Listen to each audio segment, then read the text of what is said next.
RFM Matin, il est 7 heures. Tout de suite, le journal Binta Diallo. Bonjour. Bonjour Babacar, bonjour à tous. Les titres. La campagne de commercialisation de l'arachide démarre aujourd'hui. Plus de 300 points de vente disponibles dans l'ensemble du territoire national. L'État avait promis de payer la dette des opérateurs au plus tard aujourd'hui. Les huiliers, ont décidé de ne pas acheter l'arachide à 200 francs le kilogramme. Yumbel en sitting hier soir. Les populations dénoncent ce qu'ils appellent la confiscation de leurs terres par de gros bonnets. L'avortement au Sénégal, l'ONG Jamra s'y oppose. L'organisation islamique n'est pas en phase avec les mouvements féministes qui ont lancé une pétition en ce sens. L'Afrique du Sud, elle, se prépare aux funérailles officielles de Nelson Mandela. Plus de 70 chefs d'État et de gouvernement attendus à Soweto demain. Opération de désarmement des milices en Centrafrique, démarrage aujourd'hui, de gré ou de force, a dit la France. Diamba remporte son deuxième trophée de la saison. L'équipe de Sali Portugal a remporté hier la finale du tournoi du Parlement, tournoi de football. Le journal des sports tout à l'heure, Malal Junior Diagne. RFM Matin, la chronique du jour, chronique culture. Georges Détié-Diop nous attend, ce sera dans un peu plus d'un quart d'heure. Et puis la revue de presse d'Ibrahim Benjamin Diagne à suivre en fin de journal.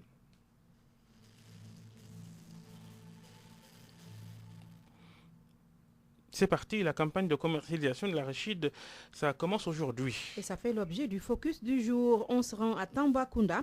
Les producteurs estiment que les 200 francs au kilo fixés par l'État sont dérisoires. Ces paysans demandent l'ouverture des frontières. Moussa Oumar Gueye. Il s'appelle Ousseinouba, il est cultivateur d'arachide et dispose d'un magasin de stockage et de commercialisation de sa production agricole au marché central de Tambacounda.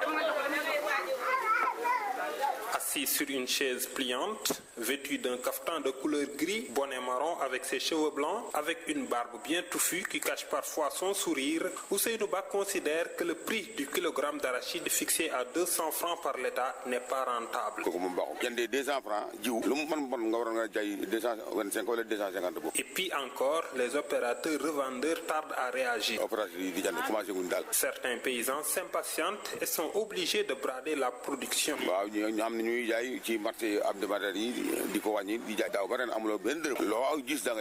En tout cas, nous lançons un appel au président de la République.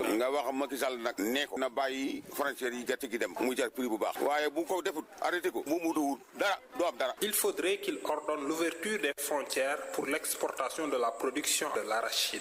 Entre autres expressions de besoin, les cultivateurs d'arachide souhaitent une mise en place à temps des intrants et exigent une semence de qualité.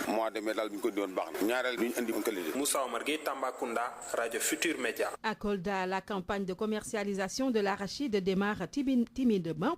Aucune disposition n'est encore prise au niveau des points de collecte. Pire, certains paysans n'ont pas encore fini de déterrer ou de battre leur arachide. À Kolda, Abdoulaye Diallo. Le démarrage de la campagne de commercialisation de l'arachide est morose à Kolda. Les points de collecte ne sont même pas aménagés. Les paysans n'ont pas encore fini avec les travaux champêtres. Si certains parmi eux déterrent leurs graines, d'autres sont en train de battre leurs arachides.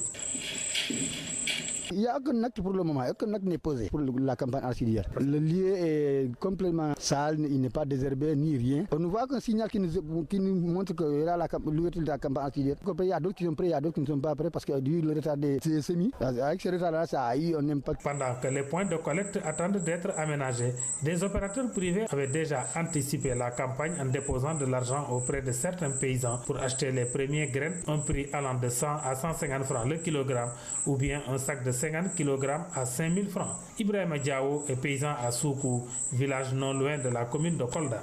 Les commerçants ont déjà déposé de l'argent pour acheter des arachides dont le kilogramme varie de 100 à 150 francs. Si tu as un besoin urgent tel qu'une maladie donne de tes enfants, tu es obligé de bazarder tes arachides à ces prix pour aller soigner ton enfant.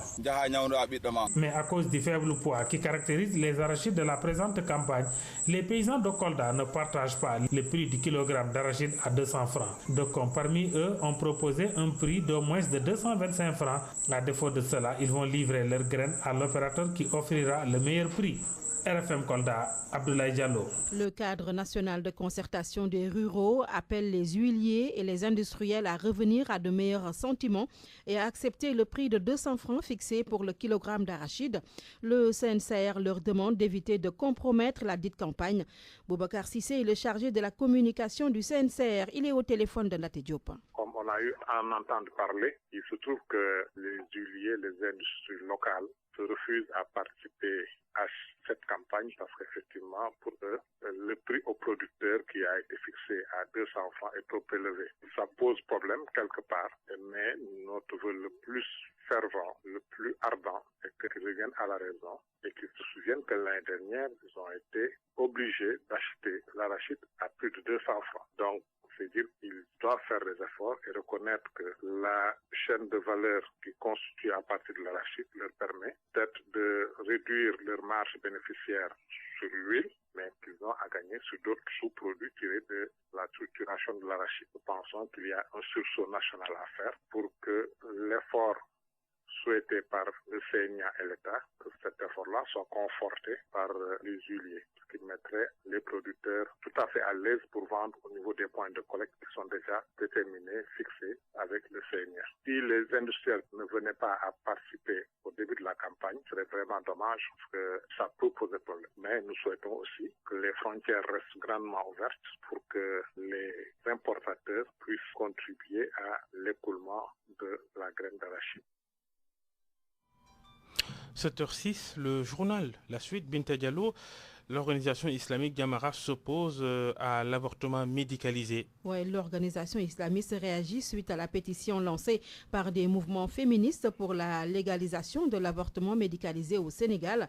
Jamra s'y oppose catégoriquement et qualifie l'acte de monstrueux infanticide et non conforme à l'islam.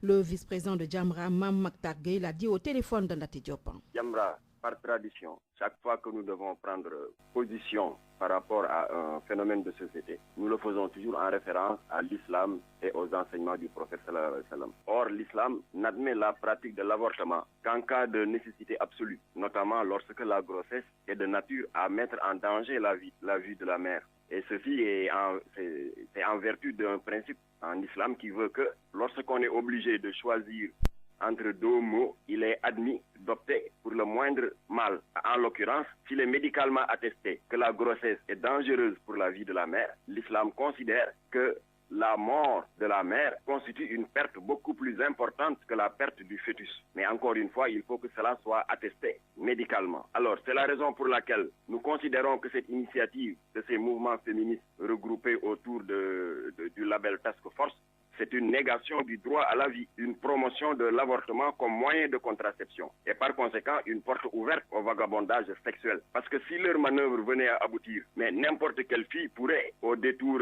d'escapades coupables, s'engouffrer dans cette brèche et se victimiser. C'est la raison pour laquelle nous avons décidé, au niveau de Jamra et de la trentaine d'organisations regroupées autour de Mbagnac, d'organiser une contre-pétition en ligne pour faire comprendre à nos parlementaires que Task Force voudrait embarquer dans son aventure, que l'écrasante majorité des Sénégalais, imbus de leur foi religieuse, rejettent toute forme de dépénalisation de cet infanticide qui ne dit pas son nom.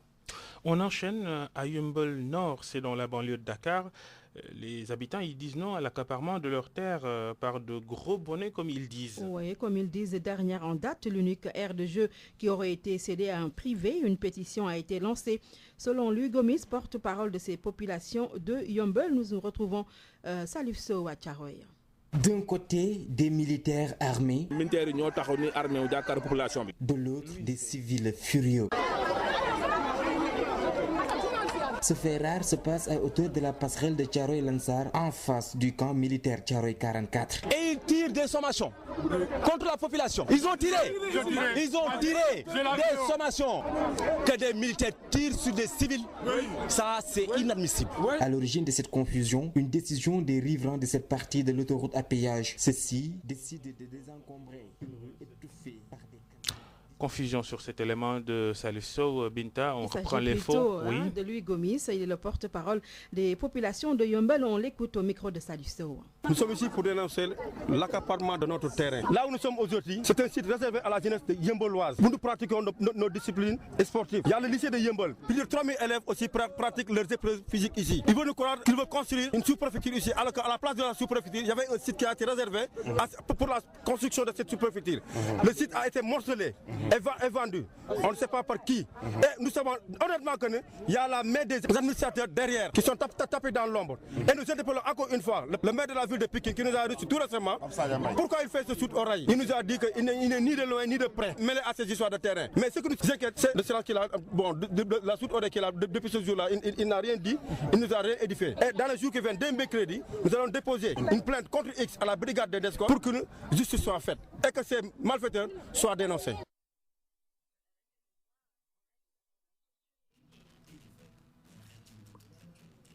HLM Grand Médine réclame des postes de santé. Pour autant, les autorités annoncent l'ouverture prochaine de l'unique poste de santé de cette localité fermée depuis 3 ans. Les habitants jugent insuffisant cet acte. Nous abordons la page politique. Réunion décentralisée du bureau politique du Rassemblement pour le Peuple. C'était hier dimanche à Diourbel. Serigne Mansour Niass, premier serviteur du parti, et ses camarades ont soutenu leur candidat à la mairie. Ils ont aussi affirmé leur ancrage dans Benno Bokk Yakaar. Sur le plan international, ils ont salué la mémoire de Nelson Mandela. Mohamed Jodiopa. La réunion du bureau politique du Rassemblement pour le Peuple à Diourbel a d'abord soutenu la candidature du Dr Alioune Camara à la mairie de la ville, un candidat du RP mais également de la coalition Benno Bokk Yakaar. Nous sommes encore membres de la coalition Benno Bokk Yakaar, mais comme nous l'avons dit et nous avons eu le soutien du premier serviteur, nous nous portons candidats à la mairie de Diourbel dans le cadre de la coalition Benno Bokk Yakaar. Mais si la coalition Benno Bokk Yakaar arrivait à mettre en doute notre possibilité de briguer les suffrages des Diourbellois et de devenir maire de Diourbel, nous n'hésiterons pas, avec le soutien du premier serviteur, avec le soutien du bureau politique, avec le soutien des responsables du RP, de créer une liste RP Dekkal Yakaar Diourbel. Aux élections de 2009, on était arrivé 3e derrière la coalition Benno Siggil Sénégal, derrière la coalition Sopi. On avait 3600 voix au niveau de la commune de Diourbel. Serigne Mansour Niass, qui a présidé lui-même la réunion, a dit l'ancrage du RP à la coalition Benno Bokk Yakaar.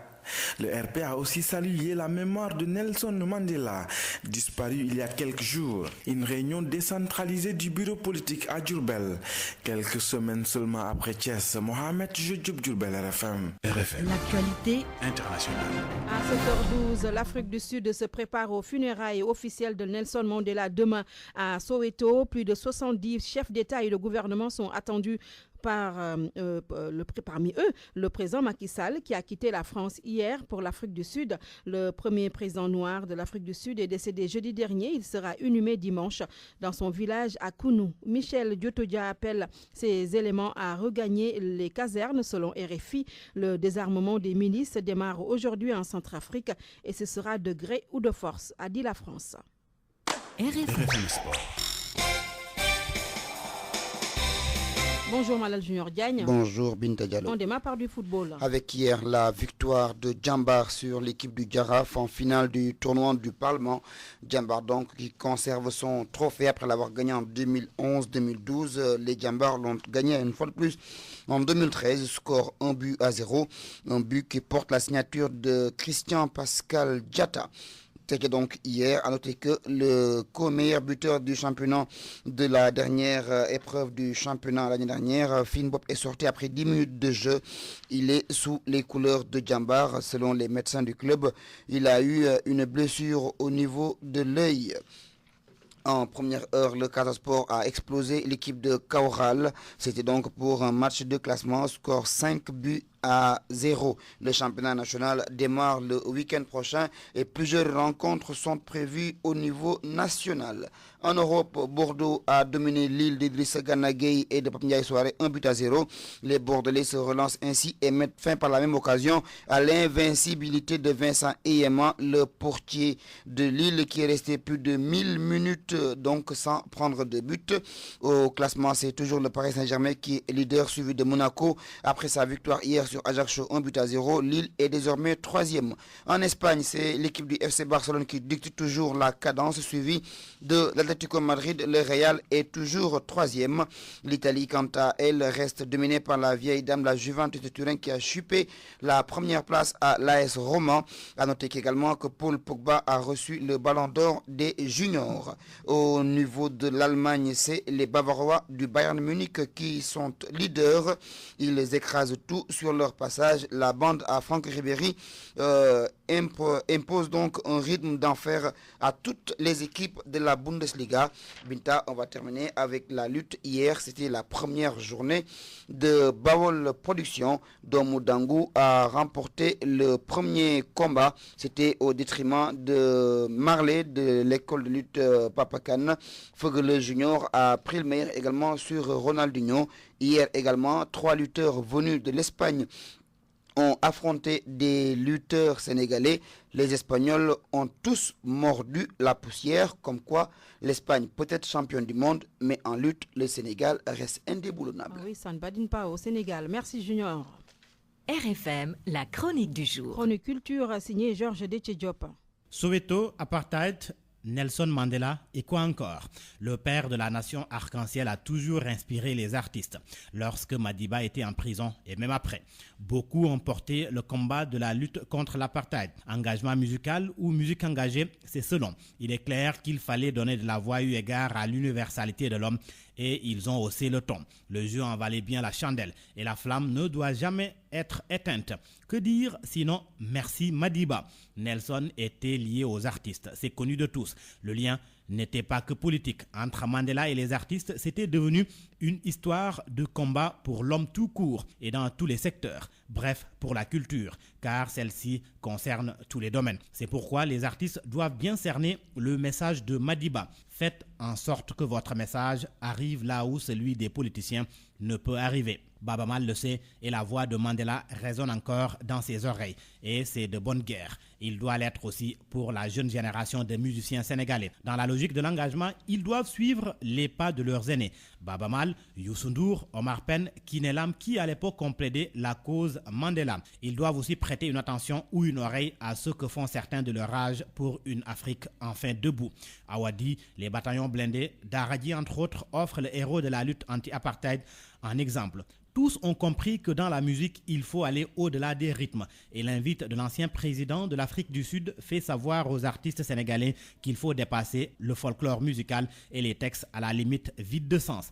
Mandela appelle à une musique éducative, à une musique engagée, celle-là qui a porté son message dans le monde entier, qui a porté son art partout. Donc, salut l'artiste, salut Madiba. Il a dit aux artistes de comprendre et mettre en pratique ses conseils. La musique n'ayant pas de frontières, il constitue le meilleur médium. À votre engagement pour Nelson, pour que vive à jamais Mandela. La presse du jour, c'est avec Ibrahima Benjamin Diagne. Bonjour. Bonjour, Adja Binti Diallo. Macky Sall demande un second mandat et démarre sa campagne à Paris. C'est parti pour le rallye de Macky. Il veut être réélu et il passe par Paris avec les fameuses voitures importées. Suffisant pour que l'observateur titre « Macky entame ses grandes manœuvres avec une visite programmée à Touba ». En meeting à pair en France, selon le quotidien de l'immobilier Agili Mandour, le président entre en action dans l'opération de séduction en déroulant son plan de reconquête des milliers religieux. Dans la capitale française, Macky se met en campagne électorale. Il égratigne VAD et ZAP ABC, souligne notre confrère d'à côté qui estime que le chef de l'État lance sa campagne pour un second mandat. Le journal note: dans une des rares séquences animées de son meeting de samedi, le président Sall a lancé un drôle de défi à ses militants. Alors qu'il était en train de rappeler qu'il a déjà allongé l'âge des voitures à importer au Sénégal de 5 à 8 ans, il s'est subitement vu interrompu par le public qui réclamait 10 ans. Et le chef de l'État de répondre, si vous voulez une réforme de 10 ans, il faut que cette mesure soit prise pour un second mandat. Ce qui fait dire à Walfadjri que Macky annonce sa candidature à la présidentielle de 2017. Pour le quotidien de Front de Terre, il n'y a plus de doute, Macky Sall est candidat à sa propre succession. Sall confirme son mandat de 5 ans selon Direct Info, alors que le Populaire écrit « Le président sollicite un second mandat à ses compatriotes de la diaspora ». Là se voit un Macky Sall obnubilé par sa réélection en 2017 à travers cette demande pressante « Donnez-moi un deuxième mandat ». Mais le chef de l'État refuse un autre mandat aux occupants des logements de fonction selon Libération. Macky vire tout le monde. Le speech du président Diouf a failli virer au drame. Le quotidien nous informe que Diouf, victime d'un malaise lors de son discours, s'est effondré. Même info contenue dans l'Observateur qui confirme Binta qu'il a été victime d'un coup de fatigue. Prompt rétablissement au président Diouf. C'est la fin de ce journal. Le rappel des titres. Binta Diallo.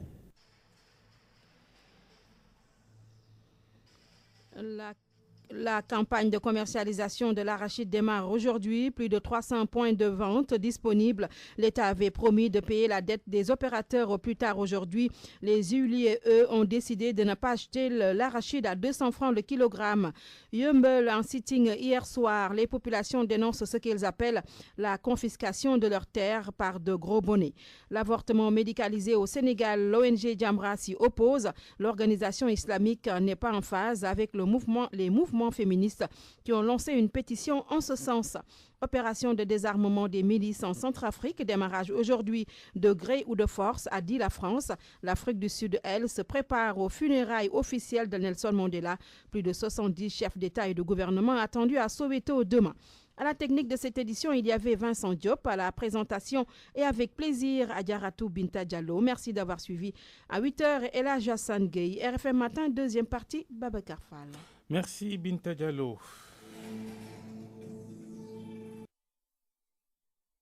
J'ai plein de cadeaux à acheter pour les enfants. Et surtout, je dois en